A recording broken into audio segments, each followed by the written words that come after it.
Hi, Peter. Okay. Thank you very much. We had a busy day. We're dealing with lots of different people and lots of different things.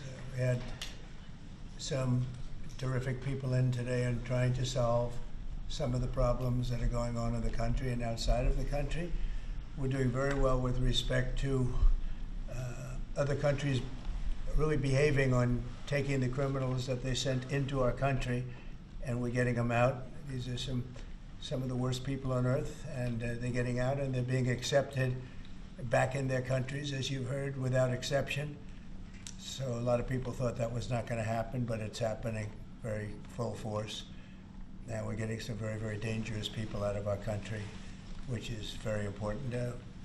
Will, perhaps we'll go through the first one, please. Yes, sir.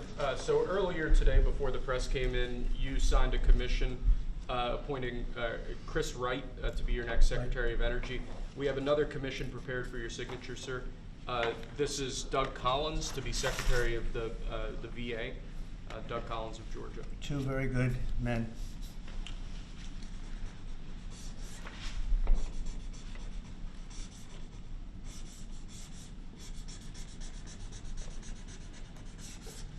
Okay. Thank you, sir.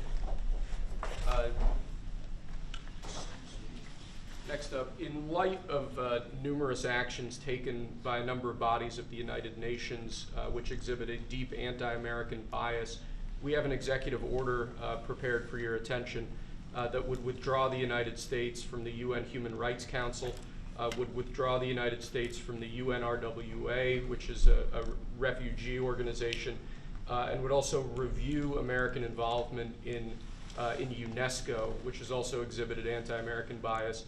More generally, the executive order calls for a review of American involvement and funding in the UN in light of the wild disparities in levels of funding among different countries that, as you've expressed previously, is deeply unfair to the United States. So I've always felt that the UN has tremendous potential. It's not living up to that potential right now. It really isn't, hasn't for a long time. It has, there are great hopes for it, but it's not being well run, to be honest, and they're not doing the job. A lot of these conflicts that we're working on should be settled, or at least we should have some help in settling them. We never seem to get help. That should be the primary purpose of the UN, the United Nations. And again, it's got great potential, and based on the potential, we'll continue to go along with it, but they got to get their act together.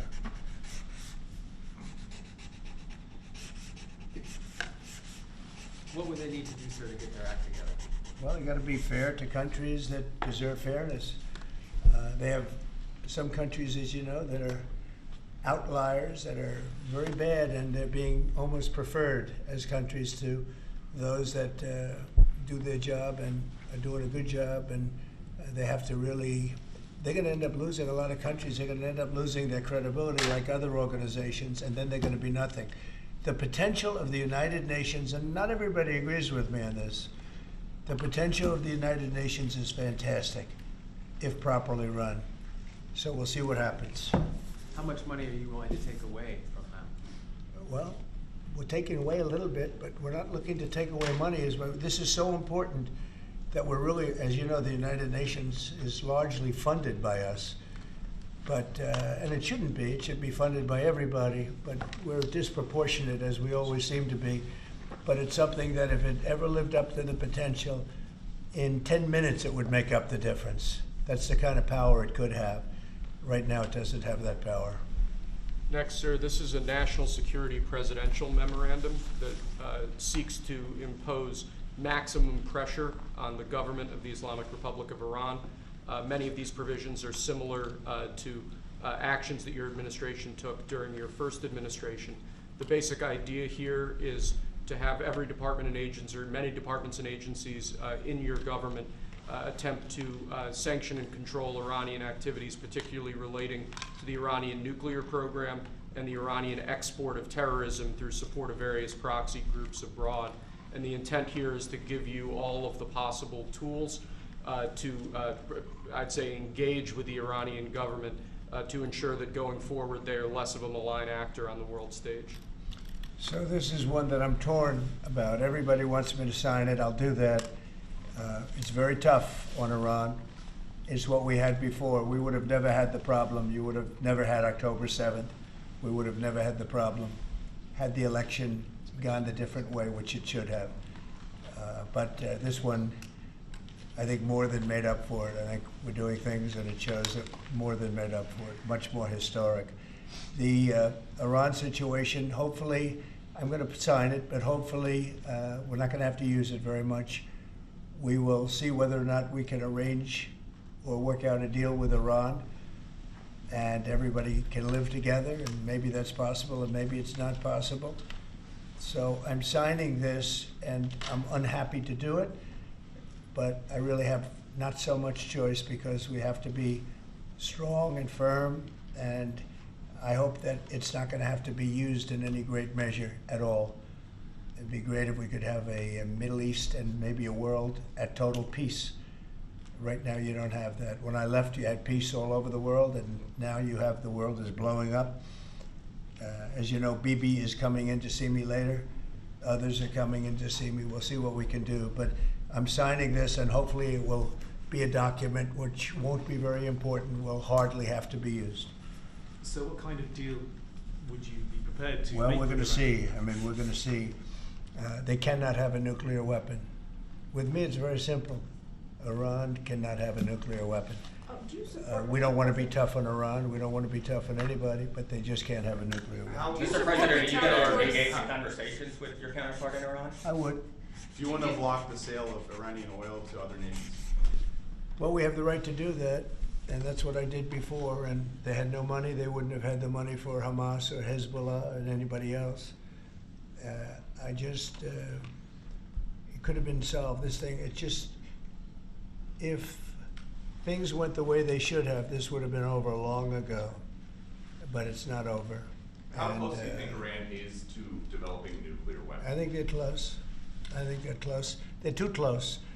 But again, you could go back 4 years. I would have said they would have had it during this intervening period. But they're pretty close, Peter. And why say that you're unhappy to sign it if it's Iran and their proxies who have threatened to retaliate against you and your team by killing you guys for taking out Soleimani? Well, they haven't done that, and that would be a terrible thing for them to do. Not because of me. If they did that, they would be obliterated. That would be the end. I've left instructions. If they do it, they get obliterated. There won't be anything left.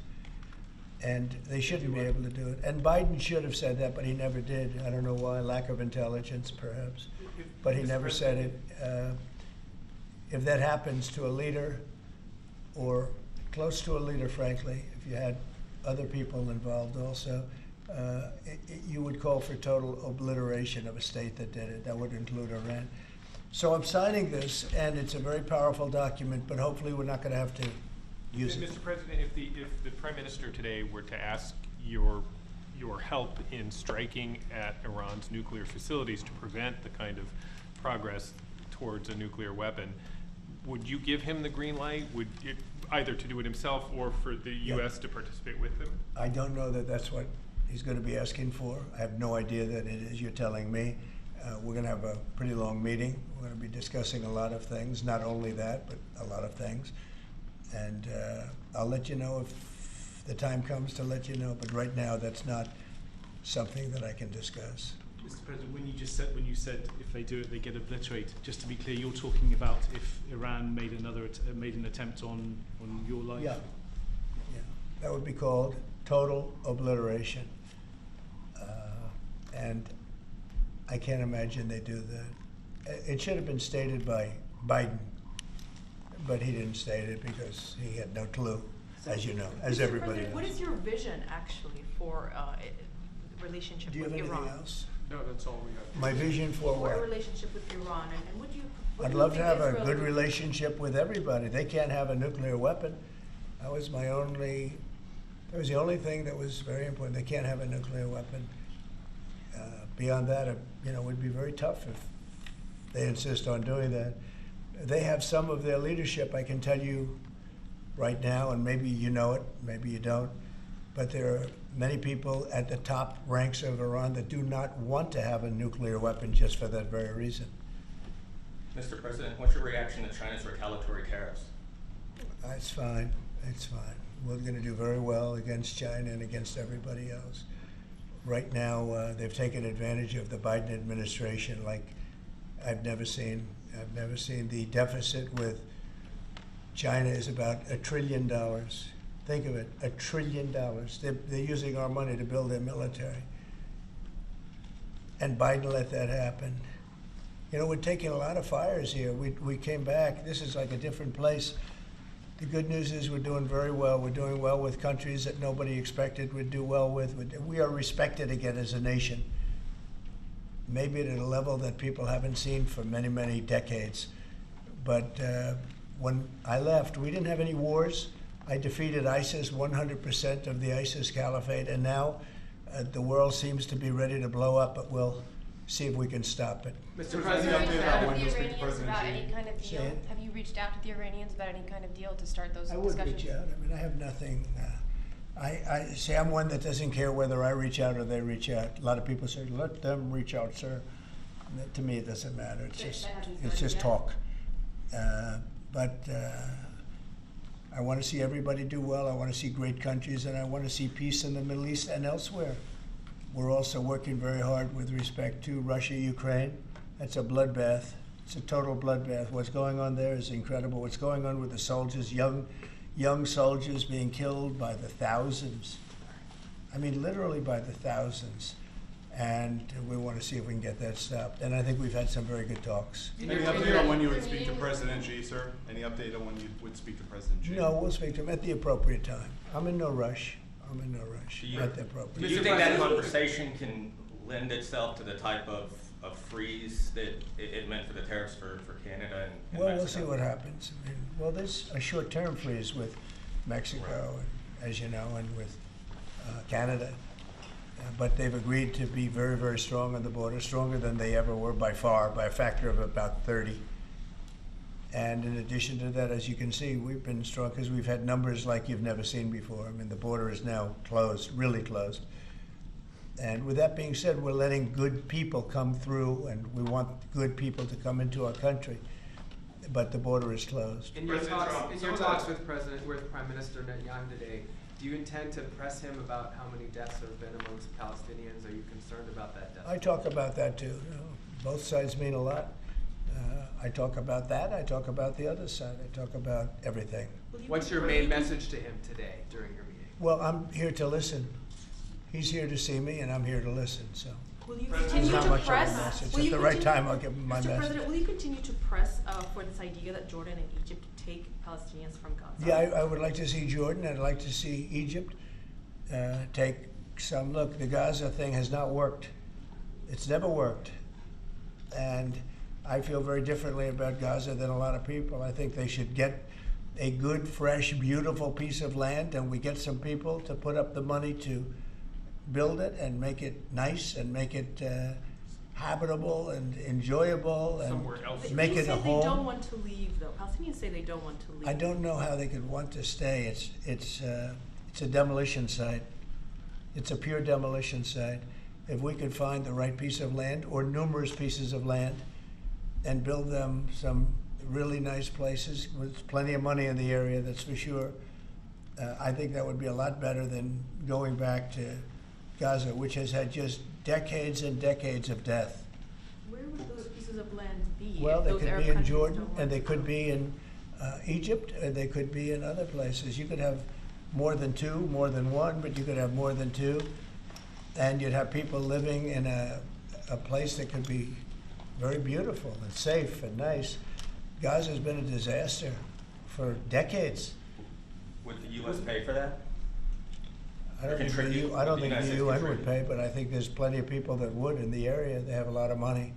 They certainly have a lot of money. Some of the countries over there, they'd like to see it. I know that Saudi Arabia wants to see peace. I can see that. And many of the countries there, as far as I'm concerned, they all want peace. I You know, maybe I'm wrong on this, but I think Iran would like to see peace too. They've had enough. Don't you think they've had enough? But the leaders of Egypt and Jordan have said bluntly they have no interest in doing this. Well, they may have said that, but a lot of people said things to me.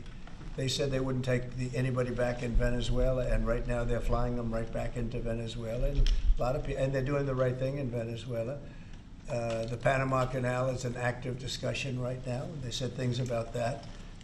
And virtually everything that's been said has been incorrectly stated based on the result. Doesn't that amount to forcibly displace, or wouldn't that amount to forcibly displacing those people from Gaza? If I don't say think they so. want I think to? if they had the opportunity, they'd love it. If they had an alternative to Gaza, they have no alternative right now. I mean, they're there because they have no alternative. What do they have? It is a big pile of rubble right now. I mean, have you seen the pictures of it? Have you been there? It's terrible to live. Who can live like that? And very dangerous. There's shooting all over the place. There's bombing all over the place on both sides. Now, I would think if they had an option of moving to either in a large group or various smaller groups and take care of the close to 2 million people, I would think that they would be thrilled to do it. They have no, when you say about the Gaza Strip, they don't have an option. To be clear, you're saying they'd be thrilled. Very dangerous. They'd be thrilled to leave Gaza. Oh, I think they'd love to leave Gaza if they had an option. Right now, they don't have an option. What are they going to do? They have to go back to Gaza. But what is Gaza? There's practically not a building standing, and they're very dangerous. Those buildings are shifting, and they're falling down all over the place, and there's gunfire all over. It's going to be that way for a while. Mr. President, wouldn't it have made more sense to evacuate people while the war was ongoing rather than now when there's a ceasefire? Which is what you're talking about. When it was more dangerous when there were strikes overhead than now. Well, the strikes could start tomorrow. There's not a lot left to strike. Exactly. It's a demolition site. The whole place is demolished. It's unsafe. It's unsanitary. It's not a place where people want to live. Mr. President. Nobody's got. They have no alternative but to go back. If we gave them an alternative of living in a beautiful open place with some, nice quarters there, nice housing of sorts, and we have the money in the Middle East to build that. Do you support Israelis actually moving back and creating buildings? Not necessarily, no. I just support cleaning it up and doing something with it, but it's failed for many decades. And somebody will be sitting here in 10 years or 20 years from now, and they'll be going through the same stuff, the wars. And they've had civilizations on Gaza, many civilizations on Gaza, and they're buried in the sand. Secretary It Rubio. doesn't seem to work. Secretary. Elon Musk, Yeah. thank you, sir. On Elon Musk, how often are you talking to him? And have there been ideas that he's brought to you that you've said, oh no, wait a minute, this is going a little too far? Well, many ideas, but look, he's done a great job. Look at all the fraud that he's found in this U.S. AID. It's a disaster what the people, radical left lunatics, they have things that nobody would have even believed.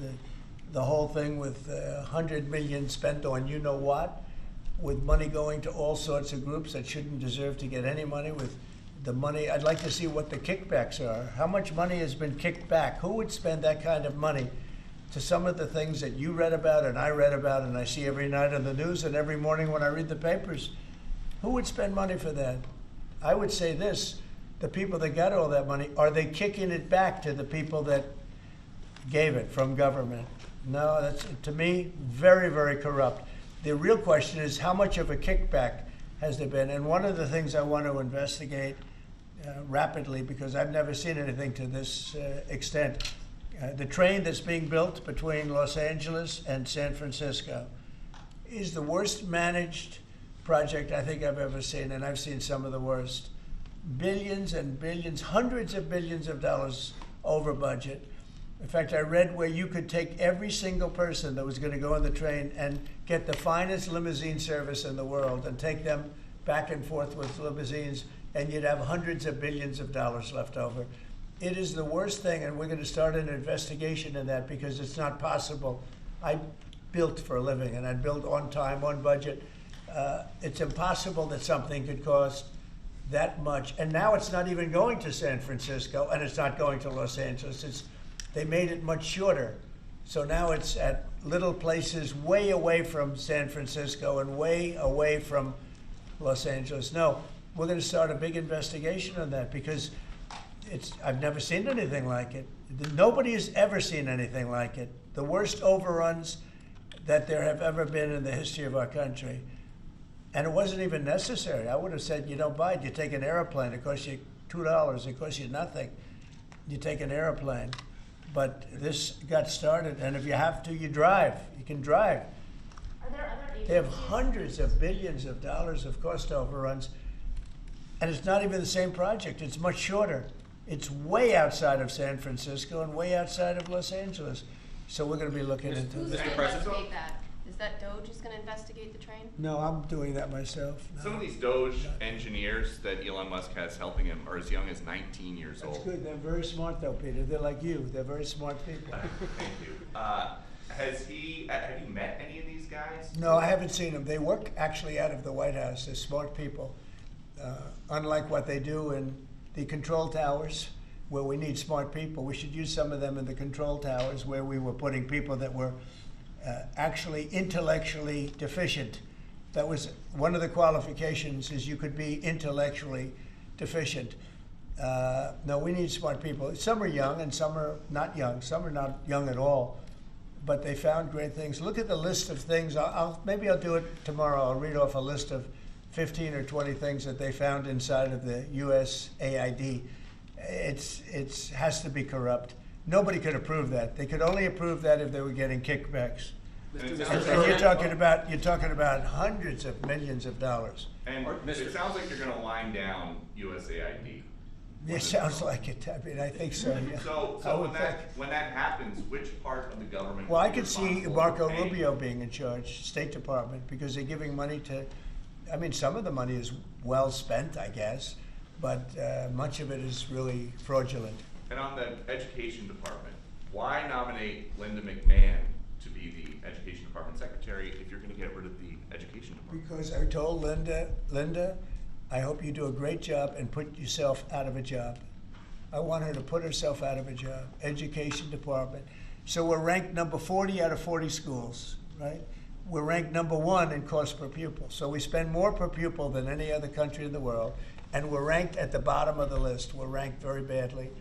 And what I want to do is let the states run schools. I believe strongly in school choice, but in addition to that, I want the states to run schools, and I want Linda to put herself out of a job. Do you think that's something you can do with an executive order? Or you I'd like to be able to do it. Yeah, I would like to be able to. Look, if I could give the schools back to Iowa and Idaho and Indiana and all these places that run properly, there's many of them. I think, so if you look at the list, Denmark, Sweden, Norway, believe it or not, China's doing very well on that list, a list of well-educated, where they run their school system well.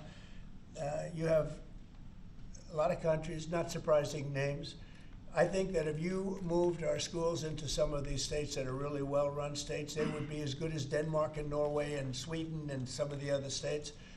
And then you'd have the laggards, and you know who they are. I don't have to go to it, but you'd have the laggards, the same laggards that are laggards with everything else, including crime.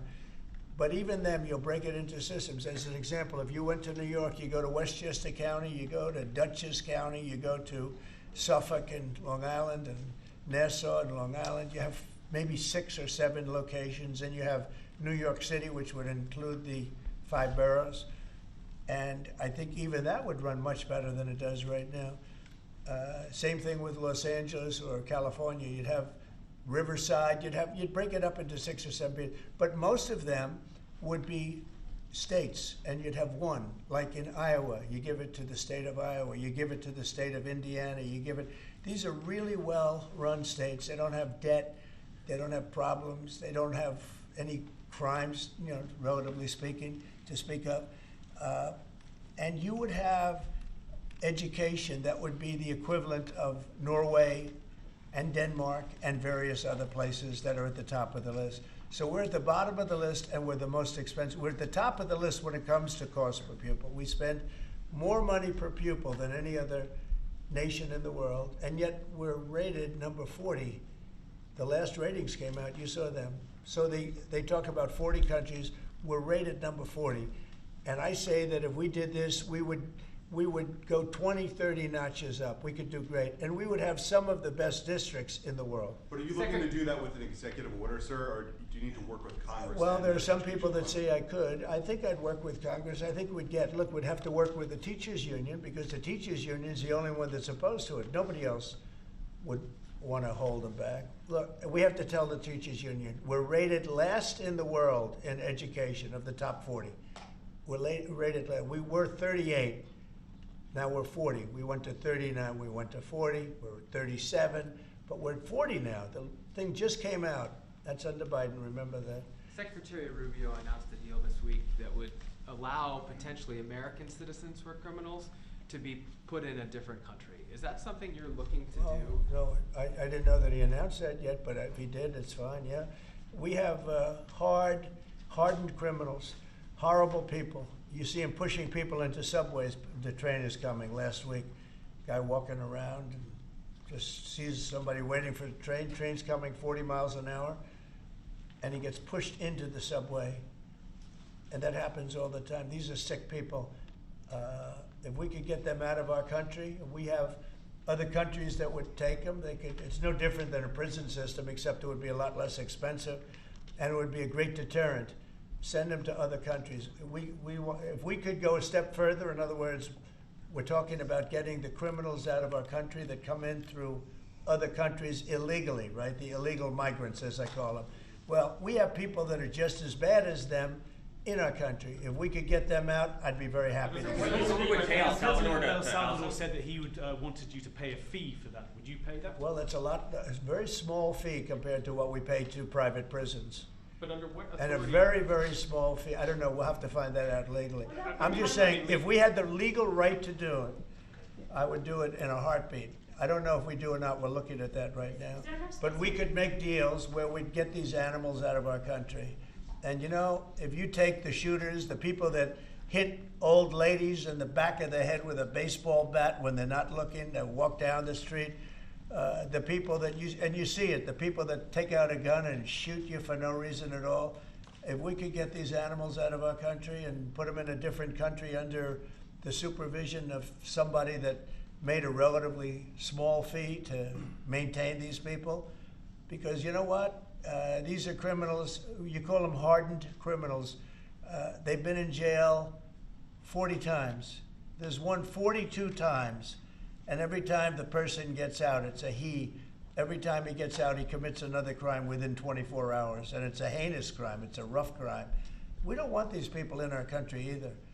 We don't want them in our country. If we had the option to get them out and let them be based in some other country at a fraction of the cost, and frankly, they could keep them, because these people are never going to be any good. That person that has been arrested 42 times or 22 times or 17 times and is all in for manslaughter and everything else, and only gets out because of a very weak judicial system that only goes after people like Trump. They don't go after the criminals. They don't go after people like this. And they laugh at our law. If that took place, you would have a lot less crime automatically. So, Mr. President, exploring whether they on Guantanamo Bay, is there enough space there to accommodate? There's a lot of space to accommodate a lot of people, yeah, so we're going to use it. Can you talk a little bit We more have it. about It's why? already up. We have it for nothing. But we can do less expensive and even more secure. We've had other countries come to us saying, we would love to do that. We would love to take your criminals and we'll maintain that. We'll be their jail. And I'm only talking for the most severe cases. Like, I watched that guy on tape pushing the man into the subway last week. That man that did that is a real bad guy. Many, many arrests. And do you think you're going to convince him someday to be good and a wonderful, wonderful citizen for our country? It's never going to happen. I want to get those people out. I'd love to get them out along with the illegal migrants. The migrants are rough, but we have some bad ones too. I'd like to get them out. It would be all subject to the laws of our land, and we're looking at that to see if we can do it. What Mr. President? have offered to take American citizens? Say it. What other countries have offered to take these Americans? Numerous, many. Could you And list Marco them? brought it up today. I'm glad he did. Because a lot of people are thinking it. When I watch some of the crimes being committed in New York City and Chicago, look at Chicago, the volume of crime that they have and the viciousness of the crime. These people are horrible people. And if somebody thinks they're going to be wonderful citizens someday, they're wrong. It's not going to happen. It's not going to happen. They're bad. These are hard, tough criminals. In many cases, they're crazy. They're absolutely crazy. But they're very dangerous. If I could get them out of the country and be in some other country where they're glad to have them because they make a small fee compared to what we'd pay to a private prison or to, put them in one of our prisons that costs even more money, I think it would be great. I'd love to get them the hell out of our country. Thank you very much, everybody. President Trump, we're going to win the Super Bowl. Thank you. I don't want to say, but there's a certain quarterback that seems to be a pretty good winner. And just last one, because you mentioned it many times. What do you think about Joe Biden signing on with a talent agency? You got to be kidding. He signed on with a talent agency? He does. He's got some entertainment agents now. I think he's got bigger problems than that. I really do. I think he's got much bigger problems than that, but I wish him well. We inherited a mess. This place is a mess, but it's quickly being solved, the problem. We're going to make America great again. Thank you very much. All right, guys, let's go. Thanks, guys.